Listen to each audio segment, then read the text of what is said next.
क्या आपने कभी ध्यान दिया है कि फिल्मों में 90 के बाद से गायकों का करियर ग्राफ कैसा रहा है? याद कीजिए कुमार शानू, जो करियर में पीक पर चढ़कर अचानक ही धुंध में गायब हो गए। फिर आए अभिजीत, जिन्हें टॉप पर पहुंचकर अचानक ही काम मिलना बंद हो गया। उदित नारायण भी उदय होकर समय से पहले ही अस्त हो गए। उसके बाद सुखविंदर अपनी धमाकेदार आवाज से फलक पर छा तो गए, परंतु फिर अचानक कब ग्रहण लग गया पता नहीं लगा। उसके बाद आए शान, और शान से बुलंदियों पर छाने के बाद अचानक ही कब नीचे आ गए मालूम नहीं हुआ। फिर सोनू निगम कब हिट हुए और कब उनको काम मिलना बंद हो गया, ये लोग समझ ही नहीं सके।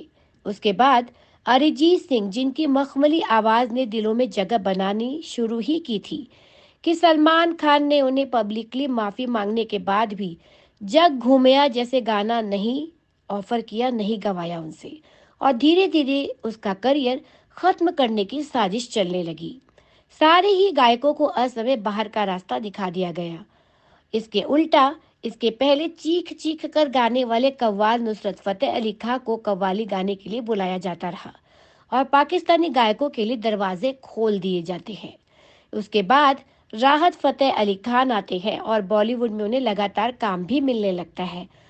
बॉलीवुड की वजह से वे सुपर हिट भी हो जाते हैं। फिर नए स्टाइल के नाम पर आतिफ असलम आते हैं, जिसकी आवाज को ट्यूनर में डाले बगैर कोई गाना निकल ही नहीं सकता। उन्हें एक के बाद एक अच्छे गाने मिलने लगते हैं। अली जाफर जैसे औसत गायक को भी काम मिलने में कोई दिक्कत नहीं आती।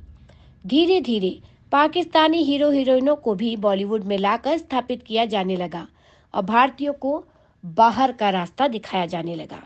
पर उरी हमले के बाद बैकडोर से चुपके से उन्हें लाने की यह चाल कुछ भारतीयों की नजर में उनकी ये चाल समझ में आ गई, और उन्होंने निंदा करने की मांग करने की हिमाकत कर डाली, जो उन्हें नागवार गुजरी और वो पाकिस्तान वापस चले गए। क्या आपको लगता है कि यह केवल एक संयोग है? तो आपसे बड़ा भूला और कोई नहीं। पूरा बॉलीवुड ही भी कंपनी के इशारों पर चलता है। हमें इन लोगों को अपना पैसा देकर किसी भी तरह से अपनी मातृभूमि से धोखा नहीं करना है। इनको पैसा देकर व्यवहारिक रूप से हमें इन असुरों की भांति स्वयं को नहीं बनाना है। जननी जन्म भूमिश्च स्वर्गादपि गरीयसी, यही कारण था कि गुलशन कुमार जी को रास्ते से हटा दिया गया, और उसके बाद बॉलीवुड से तो जैसे भजन और हिंदू धार्मिक संगीत अदृश्य ही हो गए, और संगीत के नाम पर अश्लीलता और धर्म के विरुद्ध एक षड्यंत्र काम करने लगा, और नई युवा पीढ़ी को पथ भ्रमित करने का यह कार्य विशेष रूप से किया जाने लगा। गुलशन कुमार को हटाने का और भजन कीर्तन का बॉलीवुड से खात्मा करने का जो ये अभियान था वो सफल हुआ। अब केवल अली अली और मौला मौला ही बचा है। तो अतः अपने खून पसीने की कमाई को कदाचित आप और हम बॉलीवुड पर खर्च ना करें, जो कि किसी बाहर वाले के इशारों पर चलता है। और अब ये अपनी कुटिल और हिंदी विरोधी सोच में सफल नहीं हो पाए, ऐसा ही कुछ हमें करना है। अपने विवेक और बुद्धि से काम लेना है, और अपने पैसे इस कूड़ेदान में हमें फेंकना बंद कर देना चाहिए।